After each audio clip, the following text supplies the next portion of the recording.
9 live ನ್ಯೂಸ್ಗೆ ಸ್ವಾಗತ. ನಾನು ದಿಯಾ. ಈಗ ಮೊದಲಿಗೆ ಈ ದಿನದ ಹೆಡ್ಲೈನ್ಸ್. ನೆಚ್ಚಿನ ಶಿಕ್ಷಕ ವರ್ಗಾವಣೆಗೊಂಡಿದ್ದಕ್ಕೆ ಭಾವುಕರಾಗಿ ಕಣ್ಣೀರಿಟ್ಟ ವಿದ್ಯಾರ್ಥಿಗಳು. ಗದಗ ಜಿಲ್ಲೆಯ ಮುಂಡರ್ಗಿ ತಾಲೂಕಿನ ಕಕ್ಕೂರು ಗ್ರಾಮದ ಶಾಲೆಯಲ್ಲಿ ನಡೆದ ಘಟನೆ. ಬೀಳ್ಕೊಡುಗೆ ಸಮಾರಂಭದಲ್ಲಿ ಭಾವುಕರಾಗಿ ಕಣ್ಣೀರು ಹಾಕಿದ ಶಿಕ್ಷಕ ರಮೇಶ್. ಶ್ರೀ ಕ್ಷೇತ್ರ ಉಳಿವಿಗೆ ಭೇಟಿ ನೀಡಿ ದರ್ಶನ ಪಡೆದ ಶ್ರೀಶೈಲ ಜಗದ್ಗುರುಗಳು. ಗುರುವಾರ ಸಂಜೆ ಚನ್ನಬಸವೇಶ್ವರ ಸನ್ನಿಧಾನಕ್ಕೆ ಆಗಮಿಸಿ ಆಶೀರ್ವಚನ. ಟ್ರಸ್ಟ್ ಕಮಿಟಿಯಿಂದ ಜಗದ್ಗುರುಗಳಿಗೆ ವಿಶೇಷ ಸತ್ಕಾರದೊಂದಿಗೆ ಸ್ವಾಗತ.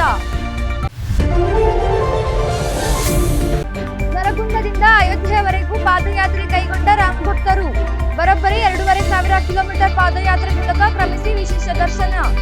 63 ದಿನಗಳವರೆಗೆ ನಡೆದ ಪಾದಯಾತ್ರೆ ಉದ್ದಕ್ಕೂ ರಾಮನಾಮ ಜಪವೇ ನೀಡಿತು ಶಕ್ತಿ. ಈಗ ಇವತ್ತಿನ ಪ್ರಮುಖ ಸುದ್ದಿಗಳು ನಿಮ್ಮ ಮುಂದೆ. ಗ್ರಾಮ ಆಡಳಿತ ಅಧಿಕಾರಿಗಳಿಗೆ ಅಗತ್ಯವಿರುವ ತಾಂತ್ರಿಕ ಪರಿಕರಗಳ ಸೌಲಭ್ಯಗಳ ಕಲ್ಪಿಸದೆ ಸರ್ಕಾರದ ಹಲವು ಯೋಜನೆಗಳನ್ನು ಅನುಷ್ಠಾನಗೊಳಿಸಬೇಕು ಎಂಬ ಒತ್ತಡ ಹೇರುತ್ತಿರುವ ಕ್ರಮವನ್ನು ಖಂಡಿಸಿ ವಿವಿಧ ಬೇಡಿಕೆಗಳ ಈಡೇರಿಸುವಂತೆ ಇಂದಿನಿಂದ ಅನಿರ್ದಿಷ್ಟ ಕಾಲದ ಮುಷ್ಕರಕ್ಕೆ ಮುಂದಾಗಿದ್ದಾರೆ ಎಂದು ರಾಜ್ಯ ಸರ್ಕಾರಿ ನೌಕರರ ಸಂಘದ ಸಾಗರ ತಾಲೂಕು ಅಧ್ಯಕ್ಷ ಜಿ ಪರಮೇಶ್ವರ್ ಹೇಳಿದರು. ಅವರು ಗ್ರಾಮ ಆಡಳಿತ ಅಧಿಕಾರಿಗಳ ಸಂಘದ ಆಶ್ರಯದಲ್ಲಿ ಗುರುವಾರ ಸಾಗರ ತಾಲೂಕಾ ಕಚೇರಿ ಎದುರು ಹಮ್ಮಿಕೊಂಡಿದ್ದ ಅನಿರ್ದಿಷ್ಟ ಕಾಲದ ಮುಷ್ಕರಕ್ಕೆ ಬೆಂಬಲ ಸೂಚಿಸಿ ಮಾತನಾಡಿ, ರಾಜ್ಯದಲ್ಲಿ ಗ್ರಾಮಾಡಳಿತ ಅಧಿಕಾರಿಗಳ ಹುದ್ದೆಗಳ ಭರ್ತಿಯಾಗದೆ ಹಲವು ಹುದ್ದೆಗಳು ಖಾಲಿ ಉಳಿದಿವೆ. ಇದರಿಂದ ಇರುವ ಗ್ರಾಮಾಡಳಿತ ಅಧಿಕಾರಿಗಳಿಗೆ ಕೆಲಸದ ಒತ್ತಡ ಹೆಚ್ಚಾಗುತ್ತಿದೆ. 3 ರಿಂದ 4 ಸರ್ಕಲ್ಗಳ ಕೆಲಸಗಳನ್ನು ಒಬ್ಬೊಬ್ಬರೇ ನಿರ್ವಹಿಸುವಂತಹ ಪರಿಸ್ಥಿತಿಯಲ್ಲಿ ಹೈರಾಣಾಗುತ್ತಿದ್ದಾರೆ ಎಂದು ವಿವರಿಸಿದರು. ಅಲ್ಲದೆ ಮಂತ್ರಿಗಳು ತಕ್ಷಣ ಮಧ್ಯಪ್ರವೇಶಿಸಿ ಸೂಕ್ತ ಸೌಲಭ್ಯಗಳು ಕಲ್ಪಿಸುವಂತೆ ಇದೇ ವೇಳೆ ಅವರು ಒತ್ತಾಯಿಸಿದರು. ಅದು ವಿಶೇಷವಾಗಿ ಗ್ರಾಮೀಣ ಪ್ರದೇಶಗಳಲ್ಲಿ, ಅದು ಬಿಳಿಗಾರು ಮತ್ತು ಕಟ್ಟಿನಕಾರು, ಕೋಗಾರು ಇಂತಹ ಪ್ರದೇಶಗಳಲ್ಲಿ ಹೋಗಿ ಈ ಕೆಲಸವನ್ನು ನಿರ್ವಹಣೆ ಮಾಡ್ತಕ್ಕಂಥದ್ದು ತುಂಬ ಕಷ್ಟ ಇದೆ.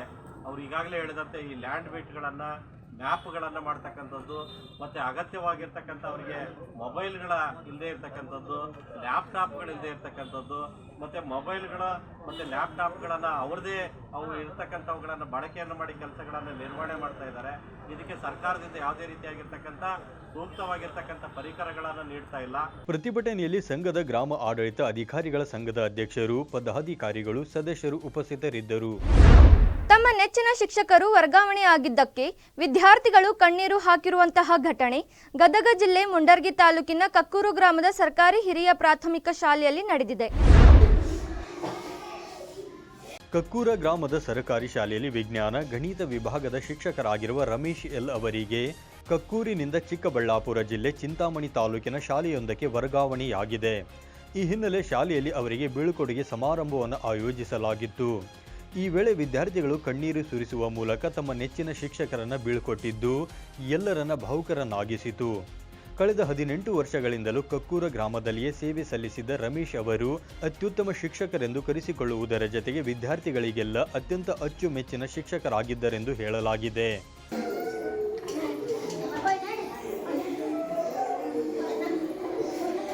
ನಾನು ಹೋಗಲ್ಲ, ಸುಮ್ಮನೆ ಇರಿ. ಓಲೆ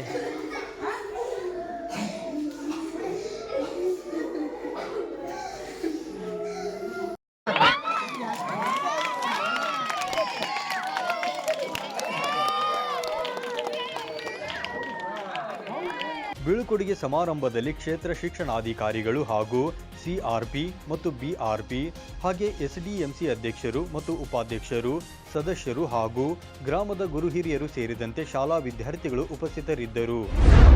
ಅವರು ಅಪ್ಪಟ ರಾಮಭಕ್ತ. ಸಾಕ್ಷಾತ್ ರಾಮನನ್ನು ಪ್ರತ್ಯಕ್ಷವಾಗಿ ಕಣ್ತುಂಬಿಕೊಳ್ಳಲು ಹಲವು ದಿನಗಳಿಂದ ಕಾತರರಾಗಿದ್ದರು. ಅವರಲ್ಲಿನ ಅಪ್ಪಟ ರಾಮಭಕ್ತಿ ಎಂಥದು ಅಂದರೆ, ಪ್ರಭು ಶ್ರೀರಾಮನನ್ನು ನೋಡಲು ತಮ್ಮೂರಿನಿಂದ ಬರೋಬ್ಬರಿ 2,500 ಕಿಲೋಮೀಟರ್ ಪಾದಯಾತ್ರೆ ಮೂಲಕ ಕ್ರಮಿಸಿ ರಾಮ್ಲಲ್ಲನನ್ನು ಕಣ್ತುಂಬಿಕೊಂಡು ಭಾವಪರವಶರಾಗಿದ್ದಾರೆ. ಅಷ್ಟಕ್ಕೂ ಯಾರ ಅಪ್ಪಟ ರಾಮಭಕ್ತ? ಅವರಲ್ಲಿನ ಅಪ್ಪಟ ರಾಮಭಕ್ತಿ ಎಂಥದು ಅಂತೀರಾ? ಹಾಗಾದರೆ ಬನ್ನಿ ಈ ಸ್ಟೋರಿ ನೋಡ್ಕೊಂಡು ಬರೋಣ.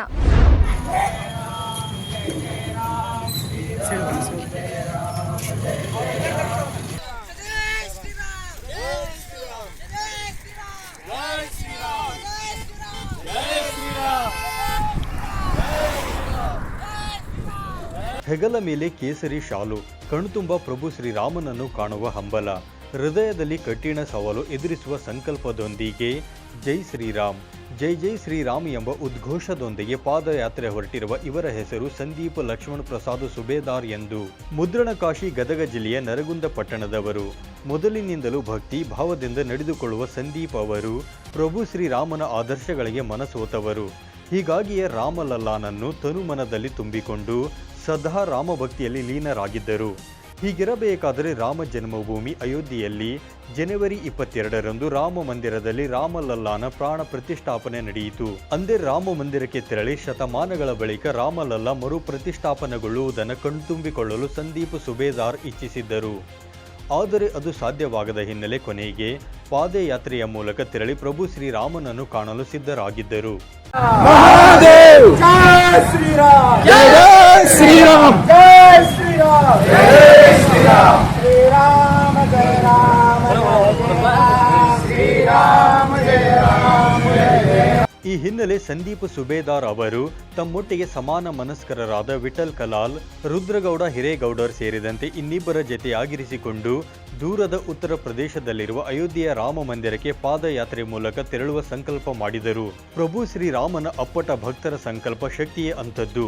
ಅಂದುಕೊಂಡಿದ್ದನ್ನು ಅದೆಷ್ಟೇ ಕಷ್ಟವಾದರೂ ಸರಿ ಅದನ್ನು ಸಂಪನ್ನಗೊಳಿಸಿಯೇ ತೀರುತ್ತಾರೆ. ಅದರಂತೆ ಸಂದೀಪ್ ಸುಬೇದಾರ್ ಅವರು ಸಹ ದೃಢ ಸಂಕಲ್ಪದೊಂದಿಗೆ ಜುಲೈ 1ನೇ ತಾರೀಕಿನಂದು ತಮ್ಮ ಸಂಗಡಿಗರೊಂದಿಗೆ ಪ್ರಭು ಶ್ರೀರಾಮನ ಉದ್ಘೋಷದೊಂದಿಗೆ ಪಾದಯಾತ್ರೆ ಪ್ರಾರಂಭ ಮಾಡಿದರು. ಅಯೋಧ್ಯೆಯ ರಾಮ ಮಂದಿರಕ್ಕೆ ಪಾದಯಾತ್ರೆಯ ಮೂಲಕ ತೆರಳುವುದು ಅಂದರೆ ಅದು ಖಂಡಿತ ಸುಲಭದ ಮಾತಲ್ಲ.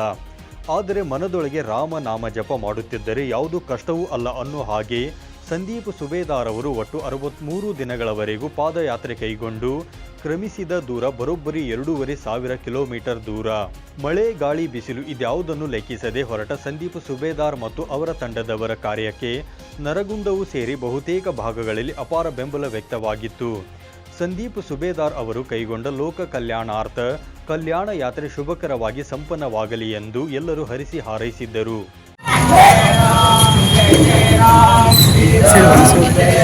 ಗದಗ ಜಿಲ್ಲೆಯ ನರಗುಂದ ಪಟ್ಟಣದಿಂದ ಜುಲೈ 1ನೇ ತಾರೀಕಿನ ದಿನದಂದು ಪಾದಯಾತ್ರೆ ಪ್ರಾರಂಭಿಸಿದ ಸಂದೀಪ್ ಸುಬೇದಾರ್ ಅವರು ಒಟ್ಟು 2,500 ಕಿಲೋಮೀಟರ್ ದಾರಿಯನ್ನು ಸವೆಸಿ ರಾಮ ಮಂದಿರದೊಂದಿಗೆ ಕಾಶಿ ವಿಶ್ವನಾಥನನ್ನು ಸಹ ಕಣ್ತುಂಬಿಕೊಂಡಿದ್ದಾರೆ.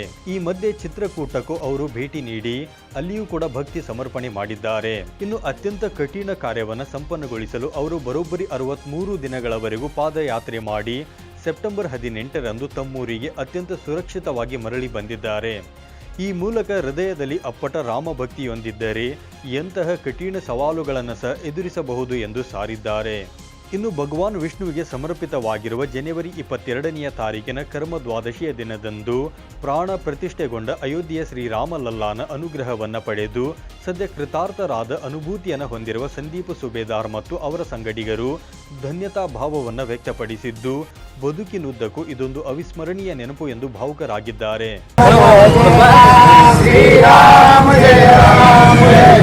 ಒಟ್ನಲ್ಲಿ ನರಗುಂದದ ರಾಮ ಭಕ್ತರು ಪಾದಯಾತ್ರೆ ಮೂಲಕ ದೂರದ ಅಯೋಧ್ಯೆಪುರಕ್ಕೆ ತೆರಳಿ ಭಕ್ತಿಯ ತೋರಿದ್ದು ಅವರ ಕಾರ್ಯಕ್ಕೆ ಈಗ ಸ್ಥಳೀಯರೆಲ್ಲರೂ ಮೆಚ್ಚುಗೆ ವ್ಯಕ್ತಪಡಿಸಿದ್ದಾರೆ. ಸುದ್ದಿ ಮುಂದುವರಿಯುತ್ತೆ, ಅದಕ್ಕೂ ಮುನ್ನ ಚಿಕ್ಕದೊಂದು ಬ್ರೇಕ್.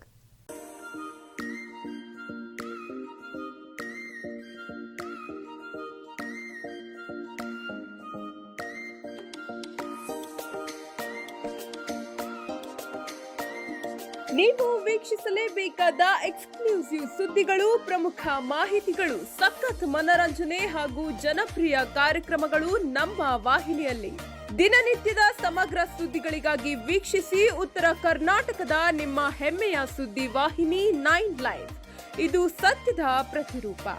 9 ಲೈವ್ ವಾಹಿನಿ ಇದೀಗ ಹ್ಯಾಥ್ವೇ ಕೇಬಲ್ ನೆಟ್ವರ್ಕ್ನಲ್ಲಿ ಚಾನೆಲ್ ನಂಬರ್ 132ರಲ್ಲಿ ಹಾಗೂ ಡೆನ್ ಕೇಬಲ್ ನೆಟ್ವರ್ಕ್ನಲ್ಲಿ ಚಾನೆಲ್ ನಂಬರ್ 746ರಲ್ಲಿ ವೀಕ್ಷಿಸಬಹುದು.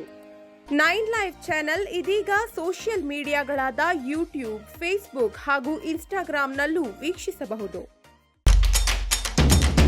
9 ಲೈವ್ ವಾಹಿನಿಯ ಜನಪ್ರಿಯ ಕಾರ್ಯಕ್ರಮ ಶುಚಿ ರುಚಿ.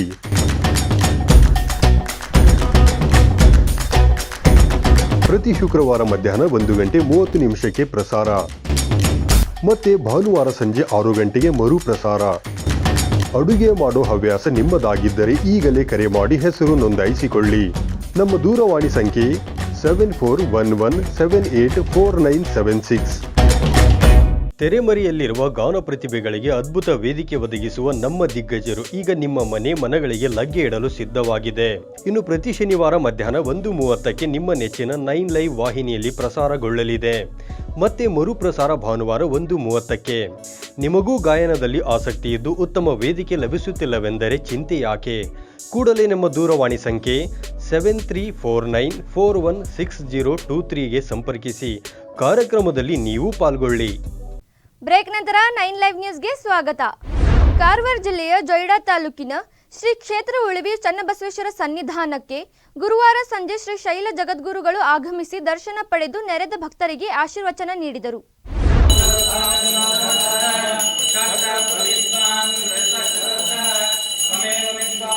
ಈ ಸಂದರ್ಭದಲ್ಲಿ ಅನೇಕ ಸದ್ಭಕ್ತರು ಶ್ರೀಗಳಿಗೆ ಅಭಿನಂದಿಸಿ ಶ್ರೀಗಳಿಂದ ಆಶೀರ್ವಾದವನ್ನು ಸಹ ಪಡೆದುಕೊಂಡರು.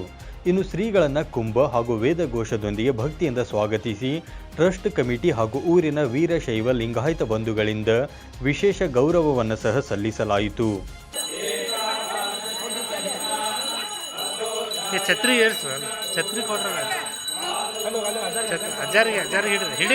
ಈ ಸಂದರ್ಭದಲ್ಲಿ ಕಮಿಟಿ ಪರವಾಗಿ ಶಂಕರಯ್ಯ ಕಲ್ಮಠ್, ಎಂಸಿ ಉಪ್ಪಿನಮಠ್, ಮಂಜುನಾಥ್ ಮೊಕಾಶಿ, ಸಂತೋಷ್ ಹೊಸಮಠ್, ನಿಂಗಯ್ಯ, ಮಂಜುಳಾ ವಸ್ತ್ರದ್, ಮಲ್ಲಿಕಾರ್ಜುನ್, ಮೃತ್ಯುಂಜಯ, ವಿರೂಪಾಕ್ಷಿ ಹಾಗೂ ಊರಿನ ಮಾತೆಯರು ಉಪಸ್ಥಿತರಿದ್ದರು.